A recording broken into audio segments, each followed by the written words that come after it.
السلام عليكم ورحمة الله وبركاته. ازيكم حبايب عاملين ايه؟ يا رب تكونوا بخير. عندنا فيديو النهاردة جميل جدا، منوع في حاجات كتير، هنتكلم في حاجات كتير ومعايا ضيف حلو قوي. لو الضيف دوت حبيتوا ان انتوا تشوفوه معايا على طول اكتبوا لي في التعليقات وقولوا لي. نبدأ مع بعضينا ونقول بسم الله الرحمن الرحيم. اللهم صل وسلم وبارك على سيدنا محمد وعلى آله وأصحابه أجمعين. هنبدأ الفيديو ونشوف معانا، أنا مش مسجلة صوت، ويلا بينا نشوف الفيديو بتاعنا هيبقى محتواه ايه. تعمل ايه يا ميرو؟ تعمل ايه؟ انت نايم فين دلوقتي؟ بتنام في الصالة ليه؟ بتنام في الصالة ليه؟ الجو حر. طب ما تيجي نفطر سوا مع بعض؟ يلا. تفطر ايه بقى؟ ايه؟ تفطر ايه بس قولي. يا عم قول يلا. ناكل بليلة؟ ماشي ماشي. يلا قوم بقى نشيل البطانية ديت. يلا ارفع الحاجة من الأرض.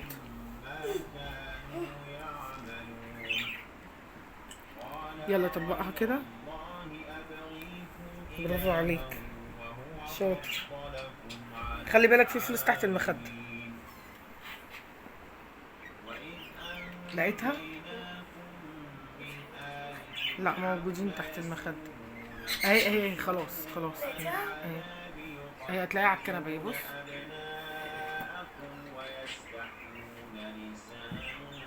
يلا دخل البطانية بقى جوه وتعالى. انت شقلبت الدنيا ليه كده؟ احنا الروتين النهارده بتاعنا مع مروان، هو اللي هيقوم معانا موطي القرآن شوية.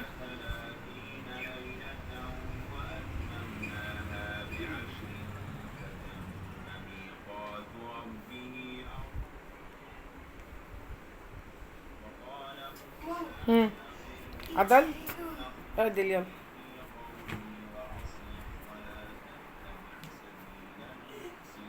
دخل المخدات جوه.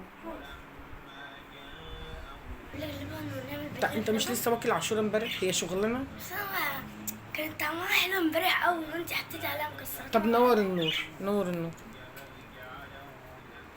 تعالى بقى شد الترابيزه، شد الترابيزه ونحطها هنا.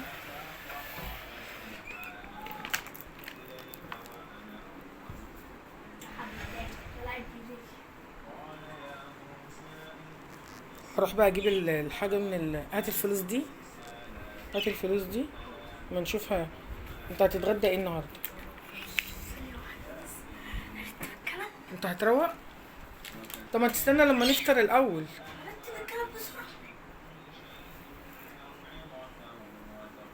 دخل الكبرته والمنيه جوه.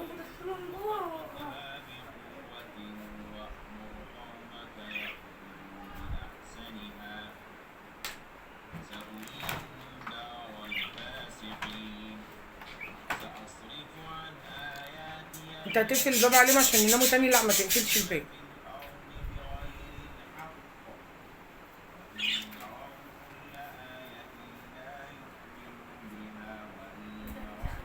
خلي المصلية عشان اصلي.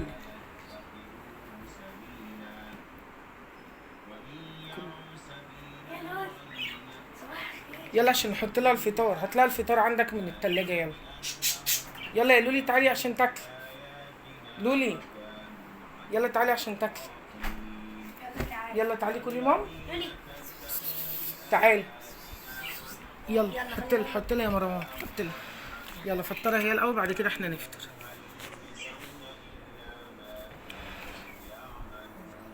تحطلهاش في الارض، حط لها على الطبق. ما مش بتاكل على الطبق، بتاخده وبتروح. لا ما تحطلهاش في الارض، حط لها على الطبق. يلا يا ليلي كلي. يلا هنا اهو ماما. يلا كلي ماما. اهو يلا. طب اديها بايدك. هي بتحب تاكل على الارض وما بتحبش تاكل على خدي. ولو عاوزتي كلي هنا. طب شيلها الباقي في التلاجة. خدي دول طيب عشان انتي واحدة مش هتكفيكي. ما كنت جبت لها الطبق بتاعها يا مروان. طبق ايه؟ الطبق اللي هي بنحط لها فيه الاكل. هي بتاكل هنا. بتحب تاكل.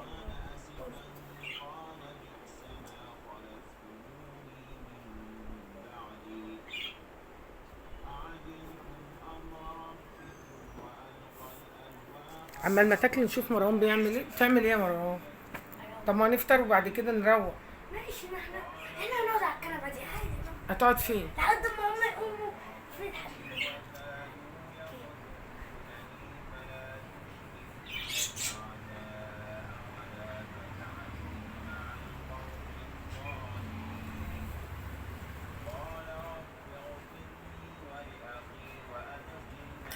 امبارح ممكن قاطع واحنا بنهود دي. بتهوي ايه دي الهوايه بتاعتك؟ كنا بنهود بيها امبارح ممكن قاطع.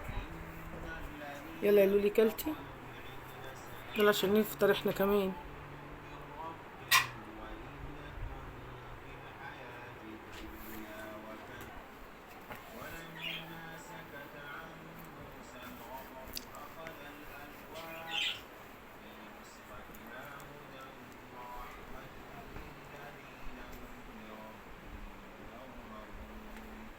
هروح اشوف الاكل يتعمل على البوتاجاز عم انت ما تخلص الكنبه اللي احنا هنقعد عليها.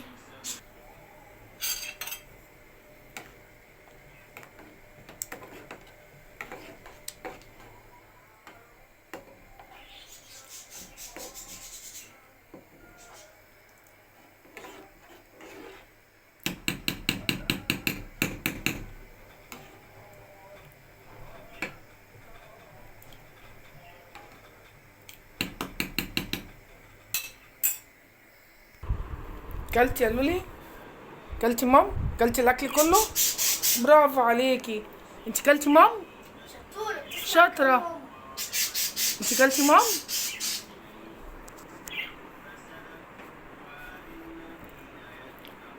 قولي بقى النهارده بعد ما نفطر ونشوف اللي ورانا انت هتتغدى ايه؟ امبارح امم كانوا عايزين يا محشي يا مكرونه بشاميل يا حواوشي. فانت اعملي حاجه من التلاته. ولا هعمل ولا واحده من التلاته. هو تعملي ايه؟ اقول لك هنعمل ايه؟ احنا النهارده هناكل فسيخ. بجد؟ اه. ما انت عارفه اللي انا بحبه. طب انت عامل لك حاجه تاكلها، ايه رايك؟ هتاكل ايه؟ اللي انت عايزاه. لا انت قول لي. هعمل لك بطاطس، هعمل لك بيض اومليت. اصل احنا مش هنشتريه، هو عندنا في التلاجة، فاحنا هنستغل الفرصه عشان احنا النهارده المصروف بتاعنا ايه؟ كام؟ 100 جنيه. فاحنا عندنا اكل في التلاجة، فاحنا ال 100 جنيه دي ايه؟ هنستثمرها. ماشي؟ مش انت كنت عايز تعمل النهارده ايه؟ هتعمل النهارده ايه؟ هعمل ايه؟ انت كنت عايز تعمل ايه النهارده؟ بقول لك ايه؟ ايه؟ بقول لك على حاجه حلوه. قول. ما تيجي، انا كان في وصفه كده كنا انا وضحى بنعملها زمان وانت كنت بتعملها لنا. من اللي هي اللي هي عارفه الناجتس البطاطس؟ اه. عارفاها؟ مم. اللي هي بتبقى من دقيق مم. وبطاطس مهروسه مم. ونشا مم. و دقيق وبطاطس مهروسه ونشا وتوابل وبيض. باين بيض بس انا مش عارفه. خلاص. الفيديو عند ضحى عندها. انت احنا لسه واكلين بطاطس امبارح وتفكر تاكل بطاطس النهارده؟ انت عارف البطاطس بكام؟ كام؟ بكام؟ كام؟ قول انت. مش عارف الصراحه. البطاطس ب 25 جنيه يا عم. رجعنا لكم تاني بعد ما روحت. بص بقى انا عايزه اقول لكم على حاجه. احنا النهارده قررنا ان احنا نعمل الفيديو ده انا ومروان، ماشي؟ من اول ما قمنا لحد ما نفطر. هما لسه مش عايزين يقوموا دلوقتي، واحنا ايه، قمنا قبل منهم بكتير. فاحنا هنعمل الفطار بتاعنا وهنفطر. بعد ما نفطر بقى نفكر نشوف احنا هنعمل ايه. احنا المفروض النهارده كنا بادئين نعمل ايه يا مروان؟ هنعمل الميزانيه النهارده بتاعتنا بالمصروف اللي موجود، ماشي؟ كنا هنعمل فطار وهنعمل غدا، وكمان كنت هعمل كوب كيك لمروان عشان هو كان عايز كوب كيك، ماشي؟ فاحنا النهارده ايه، علشان احنا امبارح كنا صايمين، فاحنا النهارده عندنا ايه؟ هتعملي كب كيك وكوكيز الاتنين؟ لا مش هينفع معلش. كل ده، نعمل حاجه ماشي حاجه حلوه. ماشي؟ كب كيك الاول بعد كوكيز. انا هعمل لك النهارده اصلا الكوب كيك عشان احنا النهارده مش هنعمل غدا عشان احنا عندنا غدا. فانا هجيب لك بطاطس ليك انت، ماشي؟ ماشي. اعمل لك الايه، الناجتس اللي انت عايزه بالبطاطس، واحنا ناكل الفسيخ بتاعنا. وايه تاني؟ روح بقى طلعه من التلاجة عشان يلحق يفك. ماشي. وانا راح اجيب لا طلعه من على طلعه من التلاجة يا مروان وحطه على الرخامة بره عشان يلحق يفك. وانا هجيب لك البليلة في الفطار ونيجي نفطر. وهي ماما جت اهي، ماما جت اهي. ايه البليلة؟ استنى عشان الخمار مش هينفع اقعد كده. انا اصلا انت عارفه لما بجيب البليله من الراجل اللي بيجي بيعدي من تحت ده، باجي ما بقولهوش حط لي حب اللي هو الصغنن ده. انا بحب الميه اللي في فوق دي. طب ممكن ترفع لنا البتاع شويه؟ لا خلي بالك خلي بالك. تخافيش. لا هو عايز يترفع. ارفع الستاند شويه. شيل ايدك يا عم، شيل ايدك يا عم. يا عم انت حاطط ايدك على حلو ماشي كده كده ظاهرنا. استني نزله. عايز سكر؟ انت عايز توريهم البليله؟ احط لك سكر قد ايه؟ انت ما حطيتش؟ لا كده ماشي. انا هحط واحده ونشوف.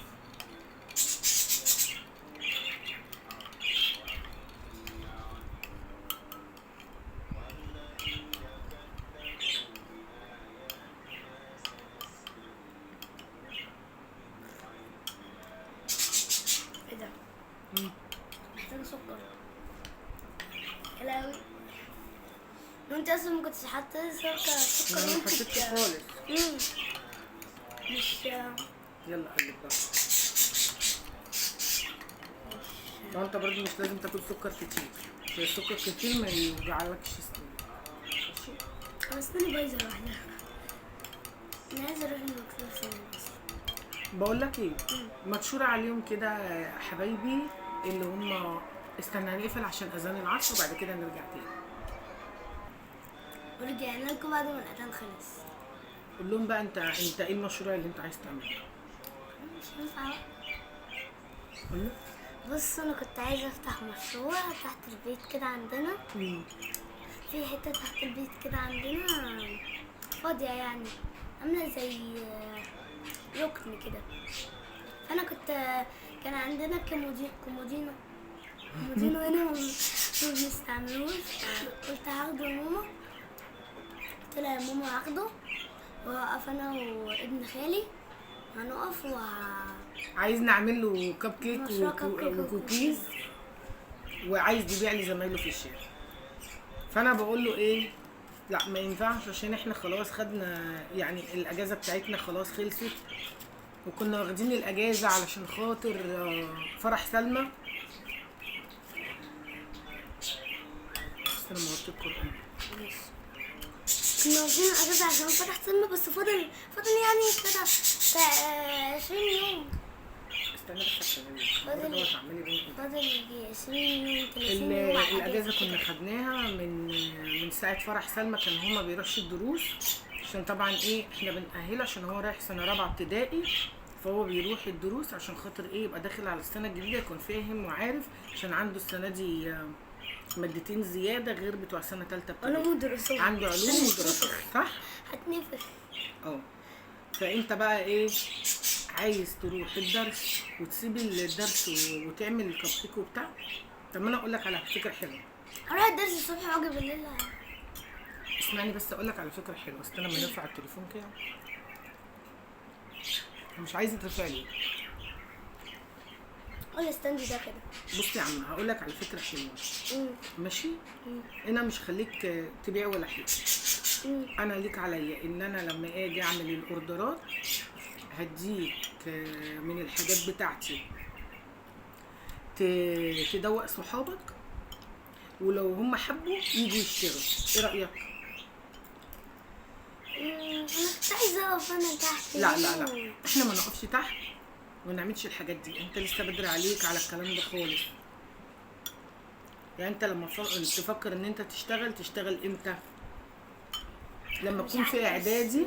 مش عايزه اشتغل، انا عايزه ادوقهم حاجتك ويشتروا مني. ماشي. ما احنا بقى ما نبيعش الاول، ما ينفعش نبيع. احنا ممكن نعمل لهم هدايا كده وندوقهم الكب كيك وندوقهم الكوكيز والحاجات الحلوه اللي انا بعملها والكيكات والبسكوتات والحاجات الجميله ديت. ننزل ندوقهم ونقول لهم ماما بتعمل الحاجات دي، وهم عارفين طبعا ان انا عندي قناه. هم قاعدين فيه هناك. ما هم قاعدين في المسجد. ده الصحن بتاع هو مش الكعبه البتاع بيصور. اللي فوق، البتاع اللي فوق ده فندق؟ لا مش فندق، فندق. انا كنت شايف واحد ده السعي. كنت شايف واحد على التيك توك كان بيقول، كان رايح، كان بيبص من البلكونه لقى الكعبه في وشه. ما هو حوالين الكعبه في فنادق انت ممكن تكون ساكن فيها وشايف الكعبه من تحت. سمعت احنا قلنا ايه؟ قلنا ايه؟ ان احنا نعمل الحاجات الحلوه بتاعتنا، نحطهم في حاجات حلوه وشيك كده، علب شيك، نقول لهم ايه خدوا دوقوا ماما بتعمل الحاجات دي، واللي عايز يقول لمامته ومامته تكلمني وانا ايه اعمل له. خلاص اتفقنا؟ لكن موضوع شغل وان احنا نعمل مشروع مش مشروع مش هينفع. الكلام ده لسه بدري عليه. تقدر تعمل الحاجات ديت وانت ايه في اعدادي مثلا، ويكون في وقت صيف وقت اجازه، ما يكونش عندك ايه دراسه، صح؟ يلا نفطر بقى وبعد كده نشوف اللي ورانا. نفطر البليله بتاعتنا ولما نخلص هنبقى ايه نكلم. بصوا عايزه اشاهدكم على حاجه عشان بس تكونوا ايه عارفين. انا مروان لا هخرجه ولا هوديه في حته ولا هعمل له الاكل اللي هو قال عليه. انا اكلت البليله بتاعتي وهو ما اكلش. انا والله ما قادر. ماشي؟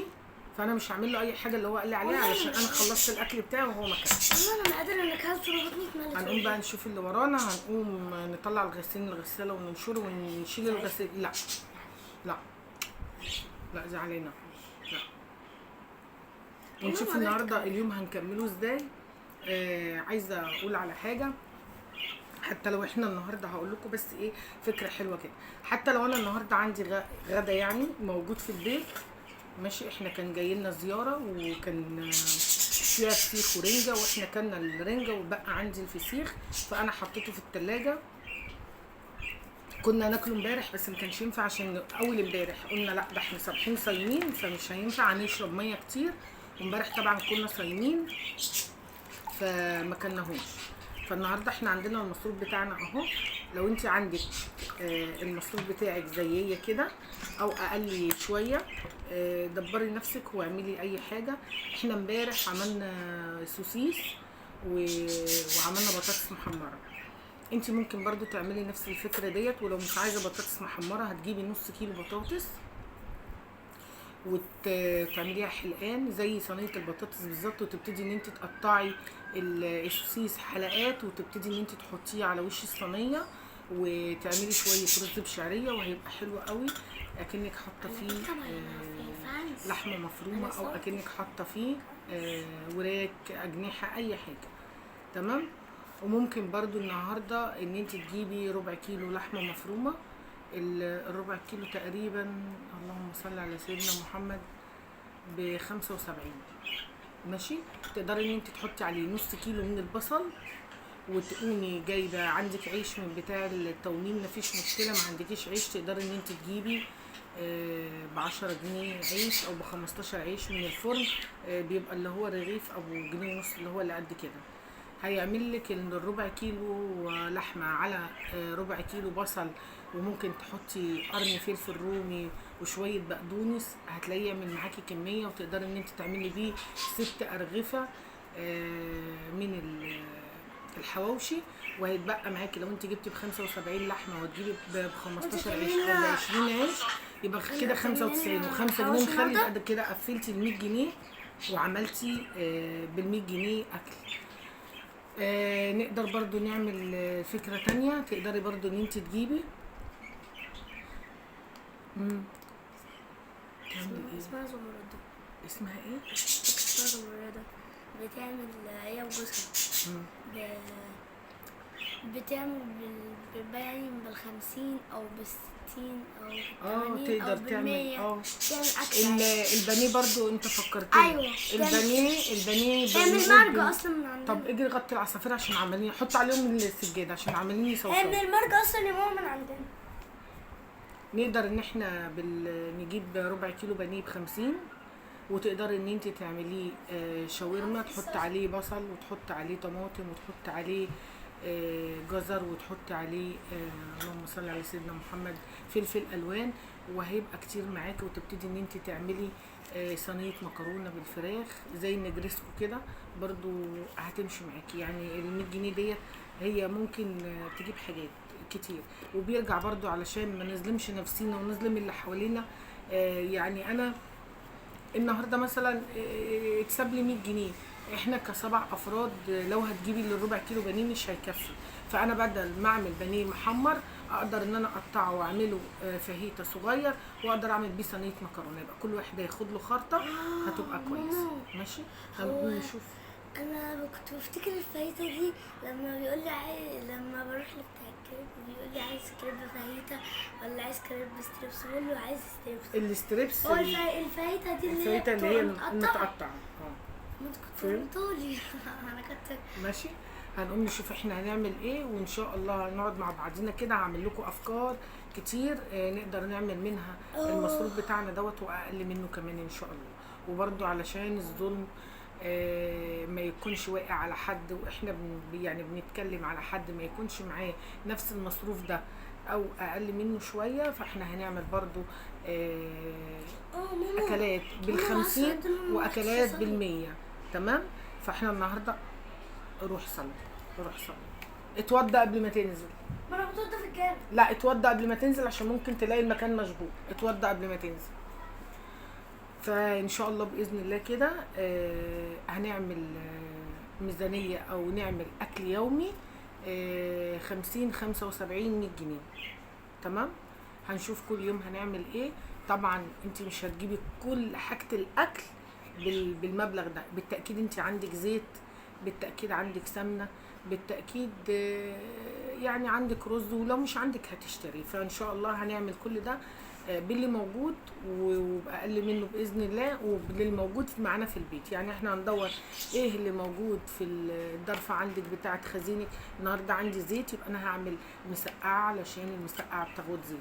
النهارده ما عنديش زيت او الزيت قليل وبلاش اعمل مسقعه، اعمل صينيه بطاطس وشويه رز وفضل وعدل من عند الله، وتعملي شويه سلطه خضراء وهتبقى نعمه من عند ربنا.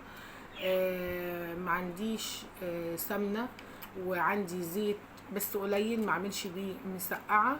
مثلا نص كوبايه زيت، هبتدي ان انا اجيب اللهم صل على سيدنا محمد نص كيلو من البصل، هبتدي ان انا اقطعه قطع صغيره وابتدي ان انا احمره، انزل عليه بمعلقتين دقيق. هروح يا اصحابي اصلي وهاجي تاني. ماشي يا مروه.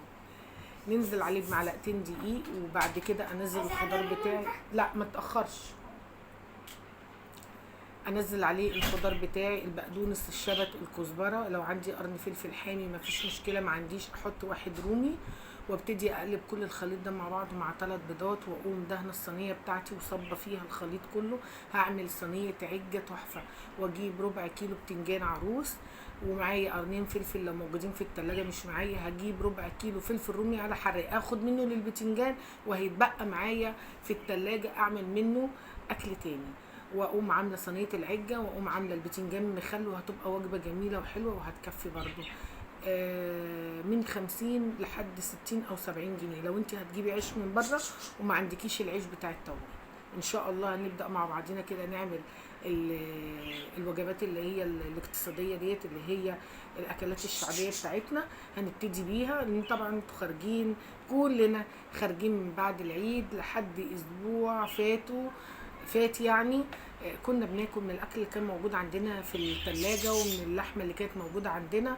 فهنبتدي ان احنا بقى ايه نأقلم نفسينا على الظروف بتاعتنا او المصروف بتاعنا اللي يكفينا يوم بيوم. تمام ان شاء الله باذن الله. مش هقدر ان انا اقول ان احنا نعمل ميزانيه شهر او نشتري حاجات بالشهر. ليه؟ لان احنا يعتبر دلوقتي النهارده 17، فالشهر كان عدى، وانا كان عندي ظروف في بدايه الشهر. انتوا عارفين كان عندي فرح بنتي، فكانت الدنيا مش متظبطه. كنا مشينا ومقضيينها كده. فان شاء الله من بدايه الشهر اذا احيانا ربنا وعشت على وجه الارض ربنا يكرمني باذن الله، ونعمل الميزانيه بتاعت كل شهر ونشوف انا بيجيني ايه وهجيب ايه وهحط في البيت ايه عشان ينفعني بقيه الايام اللي جايه. هفتح الباب وارجع. بصوا يا اصحابي، احنا دلوقتي حطينا المية على النار، ودلوقتي هي رنجة ماما عملتها. دي مش رنجة يا عبيط، ده فسيخ. فسيخ. اسمه ايه؟ ليمون. انت مالك؟ امال الليمون، ما احنا حطينا ليمون خلاص. بصل اهو، ودي رنجة، ودي اسمه ايه ده مش عارفه. فسيخ. فسيخ. دي ملوحة. دي ملوحة، ده فسيخ. ده فسيخ. ما تجريش بالتليفون كده. طب ماشي. حبة لما البطاطس تستوي هنروح طب ناكل. استني انا هاكل انا هوريهم لهم. طيب يا ابني، هاكل انا وبعد كده اجي اكمل لك بقية الاكل. بصوا احنا حطينا ملح اهو وتتسلق. ماشي، لما نخلص بقى هنخلص ماشي. وهنفتح لكم الفيديو تاني. باي باي. بص احنا دلوقتي عملنا الناجتس اهو اه عشان عم مروان يرتاح. ماما ده عملناه ساده، وفي عاملينه بجبنه موتزاريلا، بس لسه بنحطه في الفريزر شويه. ده اللي اتحط في الفريزر الاول ده عشان مروان مش مستابر يعني، عايز ياكل. صح. انت متحمس ادوقه قوي. متحمس تدوقه؟ هيعجبك. دودو هي اللي بتقلب بقى. دودو بتحب الحاجات دي. لا، ما هو ما ينفعش حد يقف قدام الطاسه في النار، ما ينفعش. هنقفل بقى علشان عندنا ضيوف بره والصوت هيطلع في الفيديو. بصوا يا اصحابي، احنا دلوقتي عملناها اهو. نطلع حمض الزيت بنحطها في المصفى عشان اي زيت يطلع وتبقى كمان مقرمشه كده. يا صلاة النبي، عرفت توصف الفيديو يا عم مروان. انا عارف الحاجات دي. بس احنا دلوقتي هنحط اللي فيها موتزاريلا. قولي المجنونه تسكتي.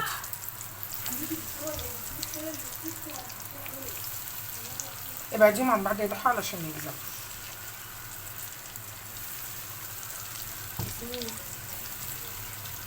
ايوه يا دود.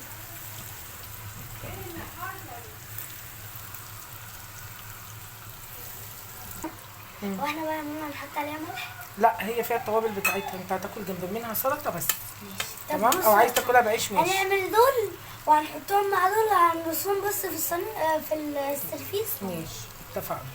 لا بحبها. لا بحب الجبنه عادي.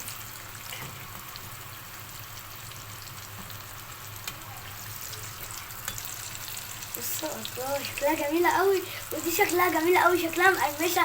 انا متحمس قوي. تسلم ايدك، تسلم ايدك يا ماما، تسلم ايدك يا دودو. دودو اللي حمرت بس كده. هما بيعملوا على الجاهز يعني. ايوه عشان تاكل معايا. وعلى العموم لو حد عايز يعرف الطريقه بتاعتك ديت هيدور في القناه، احنا لسه كنا عاملينها من فتره كده، ولو حد عايز الطريقه تاني ممكن ننزلها ونكتب المقادير في صندوق الوصف. لسه كنت هقول لك الصندوق ده. في حاجه كمان، ما تقلبيش جامد علشان الموتزاريلا ما تكسريش الصباع والجبنه تطلع منه. انا زي الموتزاريلا ستيكس يا ماما، بس على تخنين شويه. انت عارفه ريحتها عامله زي ايه؟ زي ريحه البانيه. زي البانيه بالظبط. يلا احنا كده خلصنا الفيديو بتاعنا، ولو حد عايز الطريقه يبقى يقول لنا. بصي اعملي كده. انت عايز تفتح؟ طب افتح واحده. شوفي الموتزاريلا كده. شوف الموتزاريلا يا عم مروان. يلا يلا يلا يلا يلا عشان سخنه. معلش يا لهوي، دي سخنه قوي. وريني كل واحده. لسه والله كل واحده مش عارفه، سخنه قوي.